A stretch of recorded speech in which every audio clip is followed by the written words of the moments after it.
My neighbor called the police on me every single week. She thought I would just take it. She had no idea who I really was. I had just moved into a rented house on Cedar Lane after taking a new job in a town where I knew absolutely nobody. The street looked peaceful, small gardens, quiet mornings, the kind of place people dream about settling into. On my second day, an older woman named Ruth introduced herself over the fence, offering me a jar of homemade jam and a warm smile that made me feel instantly welcome. I remember thinking I had finally found a neighborhood where I could relax after years of moving from place to place. That comfort disappeared faster than I expected. Within a week, a patrol car pulled into my driveway, lights flashing softly in the afternoon sun. The officer explained that someone reported a suspicious man walking around the backyard late at night, checking windows one by one. I had been asleep the entire night, and my phone records proved exactly that. Still, I apologized politely, assuming it was simply a case of mistaken identity. A few days later, another call came in, this time claiming loud arguing had been heard from inside my house, disturbing the entire block. I lived alone, and the only sound in my house most nights came from an old radio I liked to fall asleep to. The officers who arrived looked slightly confused themselves, glancing around before leaving without further questions. By the third week, something about the pattern started bothering me deeply. Every single complaint arrived on a Wednesday evening, always vague, always convincing enough to justify a visit, yet never specific enough to hold any real weight. I began paying closer attention to my surroundings, noticing small details I had previously ignored. Ruth's kitchen light always flicked on right before the patrol cars arrived, her curtains shifting slightly whenever flashing lights reflected against my windows. My stomach turned as pieces slowly connected themselves. The same woman who handed me homemade jam with a warm smile was quietly working behind the scenes to make my life miserable. Anger and confusion mixed together inside me, along with a strange sense of betrayal I could not fully explain. One evening, I decided to approach her directly, choosing my words as calmly as possible despite everything building up inside me. I asked if she knew anything about the repeated police visits happening at my house. She tilted her head slightly, offering an innocent smile, claiming she had absolutely no idea what I meant. That response left me colder than any accusation ever could. How does someone lie so effortlessly while looking you directly in the eyes without flinching even once? I walked home that night feeling smaller than I had felt in years, questioning whether my own front door still meant safety anymore. The officers responding to these calls slowly began recognizing my face, a few even making light jokes about their regular visits to Cedar Lane. I laughed along outside, masking the exhaustion quietly building inside me week after week. What I did not understand yet was that Ruth's calls were only the beginning of something much deeper, a story rooted in fear I had not yet discovered, one that would eventually change everything I believed about trust, about neighbors, and about how far someone's silent resentment could actually stretch before finally breaking apart completely. The following week brought something entirely different, something that shifted the entire direction of this story without any warning at all. I came home from work to find a small note taped to my door, and signed, warning me to stay away from certain people on the street or face serious consequences. My hands trembled slightly as I read it twice, trying to understand who could possibly feel threatened by someone who barely spoke to anyone besides Ruth since moving in. I called the police myself this time, reporting the note, half expecting them to dismiss it given everything that had already happened between us. Instead, the responding officer took it seriously, photographing the note carefully before asking several pointed questions about my relationship with the neighbors. I explained everything honestly, the repeated false complaints, my growing suspicion about Ruth, and now this strange, threatening note appearing out of nowhere. He mentioned quietly that similar notes had been reported twice before on this same street years earlier, though the cases had never been solved. That detail sent a chill through me, realizing I might be dealing with something far more complicated than one nervous neighbor spreading rumors. Over the following days, small unsettling incidents began piling up around my house. My mailbox was found open one morning, papers scattered slightly across the lawn. My car alarm went off twice during the night for no clear reason. Each incident alone seemed minor, easily explained away. Yet together they created a growing sense of unease I could not shake off. I started installing a small security camera near my front door, something I never imagined needing in a quiet neighborhood like this. 3 nights later, the camera captured something that changed everything completely.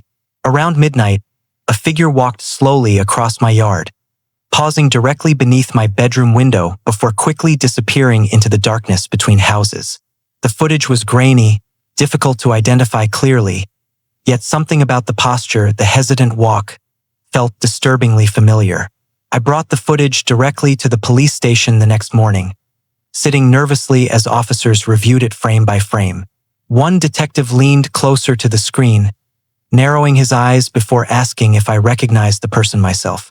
I hesitated, unwilling to accuse someone without absolute certainty.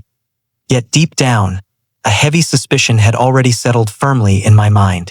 The detective promised to increase patrols around my street temporarily, while they continued investigating quietly in the background.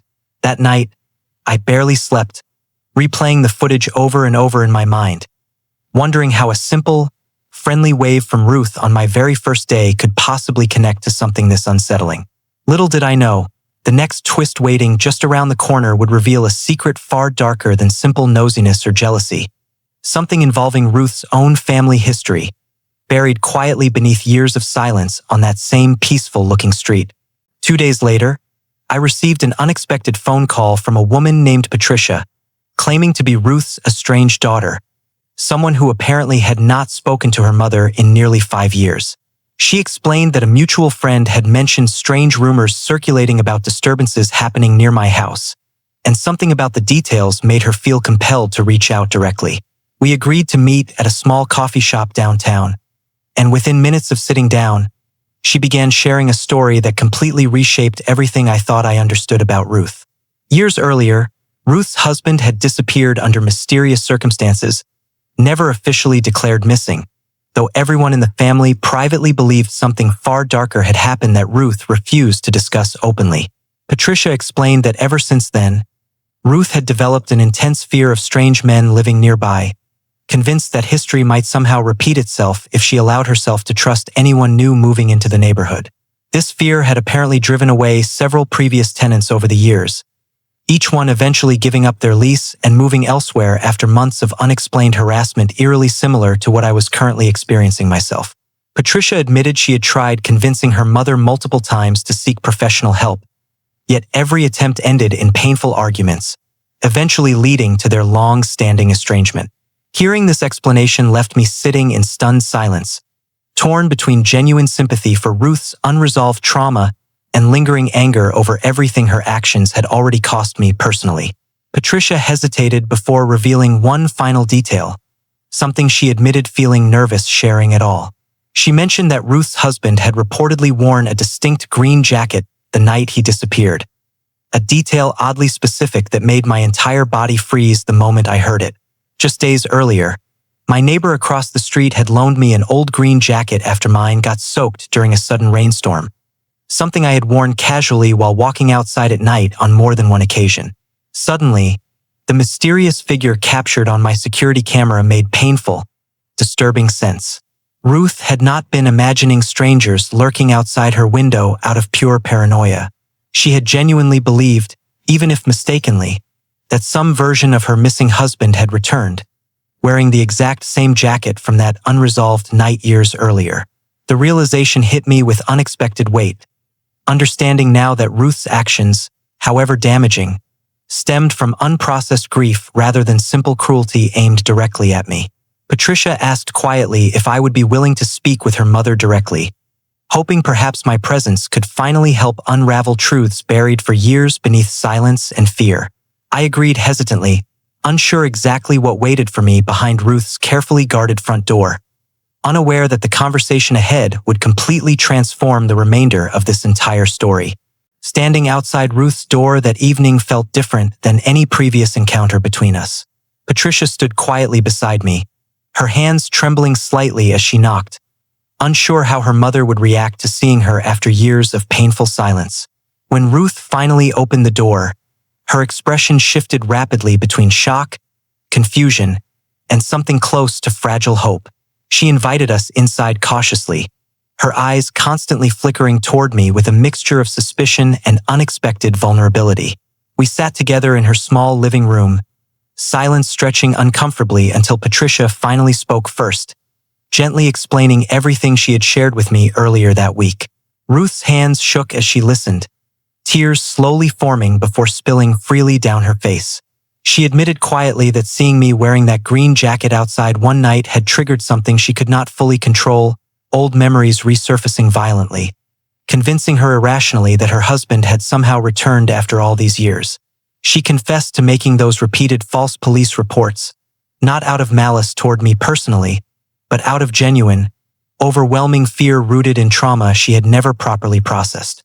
Hearing her speak so openly for the first time revealed a woman completely different from the calculating figure I had imagined during those exhausting weeks of suspicion and anger. I told her honestly that her pain never justified the damage caused to my reputation and peace of mind, yet understanding the deeper reasons behind her actions helped soften some of the resentment I had carried for weeks. Patricia reached over gently, taking her mother's hand for the first time in years, both women crying quietly together as decades of unspoken grief finally began surfacing into the open. Ruth turned toward me eventually, apologizing sincerely, admitting she needed real professional help instead of continuing to project her fear onto innocent strangers moving into the neighborhood. I accepted her apology cautiously, choosing honesty over easy forgiveness, explaining that rebuilding trust would take considerably more time than one emotional conversation alone. Before leaving that night, Ruth asked quietly if I would be willing to help her file an official request reopening her husband's original disappearance case, something she had avoided doing for years out of fear and denial. Something about her request, fragile yet genuinely hopeful, convinced me to agree despite everything that had already happened between us. Walking home afterward, I felt an unusual mixture of exhaustion and quiet relief, realizing this entire ordeal was far from finished, yet finally moving toward answers instead of continued confusion and fear. What none of us anticipated, however, was exactly how deeply reopening that old case would eventually connect back to somebody living much closer than anyone on Cedar Lane ever expected. 3 weeks after Ruth officially reopened her husband's case, detectives contacted me directly, requesting additional details about the mysterious figure captured earlier on my security footage. During our conversation, one detective mentioned something that immediately caught my attention, explaining that similar disappearances involving green jackets had occurred twice before in neighboring towns years earlier, each case remaining unsolved despite extensive investigation at the time. Something about this pattern felt too specific to dismiss as pure coincidence, prompting detectives to expand their search significantly beyond Ruth's immediate street. Around the same time, Patricia mentioned quietly that a longtime family friend named Gerald had been unusually present throughout her parents' relationship, often appearing suspiciously close during moments of tension between Ruth and her husband before his disappearance. Gerald still lived only a few streets away, someone Ruth had always trusted deeply, someone who had quietly comforted her throughout years of unresolved grief and confusion. Detectives decided to review Gerald's information carefully, cross-referencing old records connected to both previous unsolved disappearances in neighboring towns. What they discovered shocked everyone involved.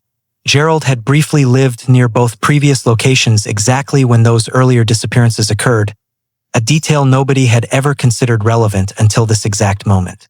Detectives requested a formal interview, approaching the situation delicately given Gerald's long-standing friendship with Ruth over so many years. During questioning, Gerald grew visibly nervous, his composed exterior slowly cracking under carefully worded pressure from experienced investigators.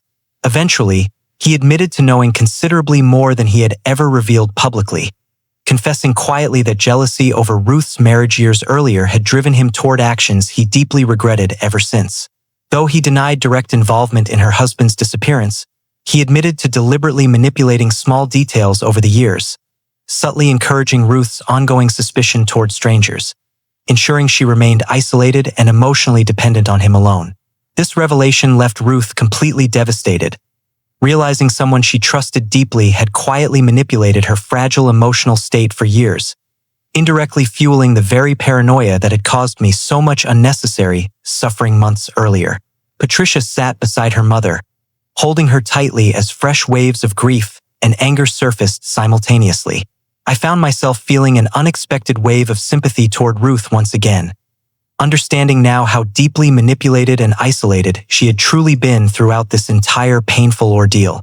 Detectives promised further investigation into Gerald's exact involvement, though answers regarding her husband's actual disappearance still remained frustratingly unclear. As this new information settled slowly across Cedar Lane, none of us could have predicted exactly how the following weeks would finally bring long overdue closure, revealing one final truth that would forever change how everyone viewed this quiet, unsuspecting street. Nearly 2 months later, investigators finally uncovered enough evidence connecting Gerald more directly to Ruth's husband's original disappearance, evidence that had remained buried within an old storage unit registered quietly under a name nobody had thought to check until now. Detectives explained that jealousy, combined with years of careful manipulation, had ultimately driven Gerald toward actions far more serious than anyone initially suspected. Actions that finally provided Ruth with painful, yet necessary closure after years of confusion and unresolved grief. Watching Ruth process this devastating truth reminded me powerfully of how deeply interconnected our lives had become since that very first false police report month earlier, something neither of us could have predicted when this entire story first began. Patricia stayed close to her mother throughout the following weeks, finally rebuilding a relationship strengthened, rather than broken by shared grief and long overdue honesty between them. Ruth reached out to me personally one final time, thanking me sincerely for choosing patience and understanding instead of walking away completely during the most exhausting, confusing months of our shared story. I told her honestly that forgiveness had not come easily, yet witnessing her genuine transformation throughout this entire ordeal made choosing compassion feel worthwhile despite everything both of us had endured along the way. Slowly, life on Cedar Lane began settling into something calmer, quieter, though clearly forever changed by everything that had unfolded behind those seemingly peaceful front doors. Ruth eventually began speaking publicly about unresolved trauma and manipulation within close relationships, hoping her painful experience might help other people recognize similar warning signs before suffering through years of unnecessary isolation and fear themselves. I found myself occasionally attending these small community discussions, offering my own perspective as someone who had unexpectedly become part of a story much larger and more complicated than simple neighborhood suspicion alone. Looking back across everything that happened, from those first exhausting weekly police visits to finally uncovering a truth buried for years beneath quiet manipulation and unresolved grief, I still find myself amazed at how deeply two strangers' lives became permanently intertwined through circumstances neither of us ever chose. Some people might argue Ruth deserved far harsher consequences given everything her false accusations cost me personally throughout those difficult months. Others might argue that real compassion means recognizing manipulation and trauma for what they truly are, choosing understanding over continued resentment whenever genuine change becomes clearly visible over time. I still find myself uncertain sometimes which perspective truly holds more weight given everything both of us experienced together. So I want to ask you honestly, if someone spent months harming your reputation because of manipulation and unresolved trauma completely outside their control, would you have chosen forgiveness the way I eventually did? Or would some parts of that betrayal always remain unforgivable regardless of the painful truth behind it?